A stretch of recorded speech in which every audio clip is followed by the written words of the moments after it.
ಅಂಜಲ್ ಮೀನು ಫ್ರೈ ಮಾಡುವ ವಿಧಾನವನ್ನು ನೋಡುವ. ತುಂಬ ಸುಲಭವಾದ ವಿಧಾನ. ಒಂದು ಪ್ಲೇಟಿನಲ್ಲಿ 2 ಚಮಚ ಚಿಲ್ಲಿ ಪೌಡರ್, 1 ಚಮಚ ಅರಿಶಿನ, ರುಚಿಗೆ ತಕ್ಕಷ್ಟು ಉಪ್ಪು, ಹುಳಿಯ ಪೇಸ್ಟನ್ನು ಹಾಕಿ ಚೆಂದ ಮಾಡಿ ಮಿಕ್ಸ್ ಮಾಡಿ.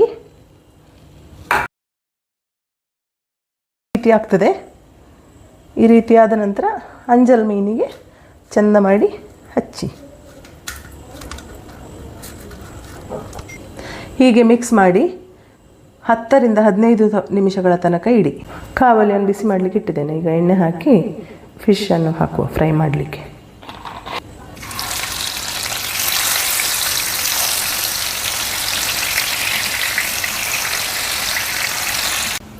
ರುಚಿಯಾದ ಮೀನು ಫ್ರೈ ಸವಿಯಲು ಸಿದ್ಧವಾಗಿದೆ.